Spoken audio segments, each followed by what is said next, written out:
Hello, my beautiful viewers. How are you? Good. എന്തുണ്ട് കഥ? എല്ലാ ആൾക്കാരും കമന്റോട് കമന്റ് ആണ്, മെസ്സേജോട് മെസ്സേജ് ആണ്. കാരണം പറഞ്ഞാല് ജയൻ ചേട്ടന്റെ സംഭവം എന്തായി, ഡീനറസ്റ്റിന്റെ കാര്യങ്ങളൊക്കെ എന്തായി, ഏതായി, എങ്ങനെയായി, സ്റ്റേ കൊടുത്തിട്ടുണ്ടോ എന്നൊക്കെ ചോദിച്ചു. ആക്ച്വലി സ്റ്റേ കൊടുത്തത് ഇപ്പല്ല, 2018 സ്റ്റേ കൊടുത്തത്. 2018 കൊടുത്ത സ്റ്റേ ആദിത്യൻ അത് ഇതുവരെ അവിടെ പെൻഡിങ്ങിലാണുള്ളത്. ഇത് ചെയ്യുമ്പോഴത്തേക്ക് ഒരു ബുദ്ധിമുട്ട് വന്നു. അതാദ്യം ഒഴിവാക്കണം പറയുമ്പോൾ അത് വിഡ്രോ ചെയ്യണം. ഇതുവരെ വിഡ്രോ ചെയ്യാത്തത് കൊണ്ടാണ് സെക്ഷൻ 128 129 പ്രകാരം ഒരു സ്റ്റേ ഓൾറെഡി കൊടുത്തത് ഉള്ളത് കൊണ്ടാണ് അത് വിഡ്രോ ചെയ്യാതെ ഇത് മുന്നോട്ട് പോകാൻ ഭയങ്കര പ്രയാസമാണ്.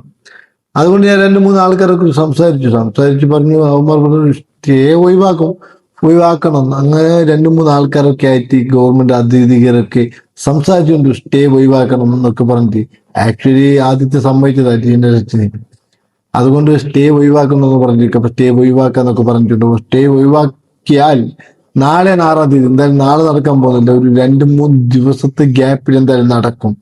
അതുകൊണ്ട് നാളെ 10 മണിക്ക് വിഡ്രോ ചെയ്ത ശേഷം ബാക്കിയുള്ള കാര്യങ്ങളൊക്കെ ഞങ്ങൾ അറിയിക്കാം. ഈ സ്റ്റേ ചെയ്തതിനെ പറ്റിയിട്ട് ഈ ഏറ്റവും കൂടുതൽ അറിയുന്ന ഒരു വ്യക്തി ഉണ്ടായിരുന്നു, ഇന്ന് അധികൃതരായി സംസാരിച്ചു. ഈ ആദിത്യന്റെ മുമ്പത്തെ വൈഫ് ഇപ്പൊ ഡിവോഴ്സ് ആയി പോയത് ഒരു അമ്പിളി ദേവി എന്ന് പറയുമ്പോഴത്തേക്ക് ആദിത്യന് ഒരുപാട് ദ്രോഹിച്ചിട്ടുണ്ട്. നമ്മൾ പറയുന്നതിനേക്കാൾ അപ്പുറം ദ്രോഹിച്ചിട്ടുണ്ട്. ദ്രോഹം സഹിക്കാൻ പറ്റാതെ ഓടിയൊരു പെങ്കൊച്ചാണ്. ആ പെങ്കൊച്ചും കൂടി ഇതിൽ ഇടപെട്ടിട്ടുണ്ട്. താങ്ക് യു അമ്പിളി ദേവി.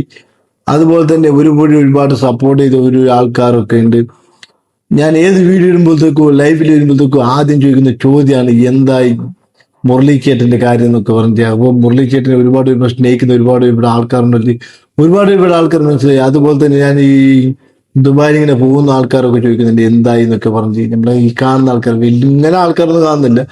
അങ്ങനെ ഞാൻ പറഞ്ഞു അവരടുത്തൊക്കെ ഒരു വാക്ക് പറഞ്ഞിട്ടുള്ളൂ, ശരിയാവും എന്നൊക്കെ പറഞ്ഞിട്ടുള്ളൂ. പക്ഷെ പറയുമ്പോഴത്തേക്ക് ഞാൻ 4 മണിക്ക് അറിയിക്കാന്ന് പറയുന്നത്. പിന്നെ എനിക്ക് ഇവിടുത്തെ 6 മണിയാകുമ്പോൾ നാളത്തെ 7 മണിക്കാണ് അറിഞ്ഞത്. അതുകൊണ്ട് കുറച്ച് ബിസി കാര്യങ്ങളൊക്കെ ആയിരുന്നു. അതുകൊണ്ടാണ് വീഡിയോ ഇടാൻ ഒരു ബുദ്ധിമുട്ട്. അങ്ങനെയൊക്കെ സംഭവം.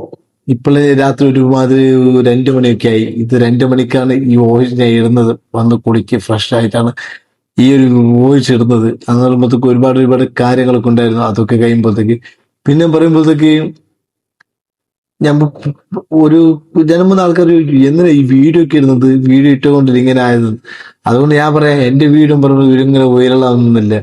മാക്സിമം ഈ മുരളിചേട്ടന്റെ എപ്പിസോഡ് പോയിട്ടുണ്ടെങ്കിൽ ഒരു 5000K, സോറി 5K എന്ന് കൂടുതലൊന്നും ഈ വീഡിയോ ഒന്നും പോയിട്ടില്ല.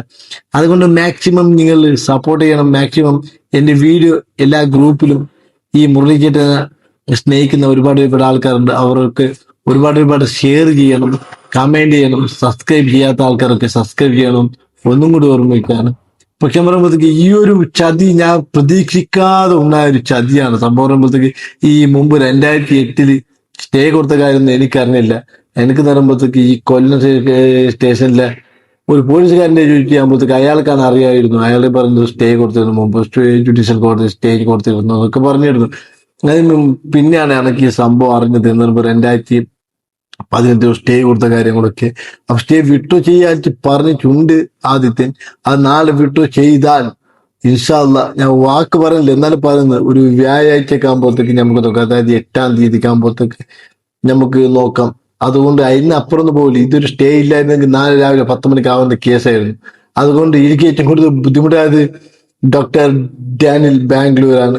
അയാൾക്കും ക്ഷമ ചോദിക്കുന്നുണ്ട്. കാരണം പറയുമ്പോഴത്തേക്ക് അയാൾ ഇതിനായിട്ട് വരേണ്ട ഒരാളാണ്. ഇതിനായിട്ട് വേണ്ടി 2 ദിവസം ലീവ് എടുത്തൊരു വ്യക്തിയായിരുന്നു. അതുകൊണ്ട് അയാൾക്ക് സോറി ചോദിക്കുന്നുണ്ട്.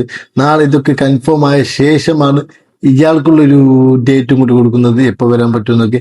അയാൾ പറഞ്ഞു, ഞാനൊരു സംസാരിച്ചു, എപ്പോ വേണമെങ്കിലും റെഡിയാന്നാ പറഞ്ഞത്. അയാൾ നമ്മളടുത്ത് സോറി ചോദിച്ച കാര്യമില്ല. ഇത് മുമ്പ് ഈ 31-ാം തീയതി ചെയ്യുന്നുണ്ടെങ്കിലും 30-ാം തീയതി 29 ചെയ്യുന്നുണ്ടെങ്കിലും ഈ ഒരു സ്റ്റേന്റെ ബുദ്ധിമുട്ട് വന്നതിന്. അതുകൊണ്ട് എല്ലാവരുടെ സോറി ചോദിക്കുന്നുണ്ട്. പിന്നെ പറയുമ്പോഴത്തേക്ക് മാക്സിമം ആൾക്കാർക്ക് എത്തിക്കണം. ഒരുപാട് ആൾക്കാർ പറയുന്നുണ്ട് ഇത് ഈ വീഡിയോ ഒക്കെ ഒന്നും ഭയങ്കര വ്യൂസ് ഒന്നും ഇല്ലല്ലോ. ഞാൻ പറഞ്ഞ വ്യൂസ് എന്ത് വേണ്ട ആൾക്കാർ കണ്ടാൽ മതി എന്നാ പറഞ്ഞത്. എന്നാലും മാക്സിമം ആൾക്കാർക്ക് ഇനി എത്തിക്കണം. ഒരുപാട് ആൾക്കാർ സപ്പോർട്ടും കാര്യങ്ങളും ഉണ്ടെങ്കിലേ ഇത് മുന്നോട്ട് പോവുള്ളൂ. അതുകൊണ്ടാണ് സംഭവം. അപ്പോൾ എല്ലാവർക്കും ഒരിക്കൽ കൂടി സോറി അർപ്പിക്കുന്നു. നന്ദി, നമസ്കാരം. ഡോക്ടർ മിന്നൽ നിച്ചു.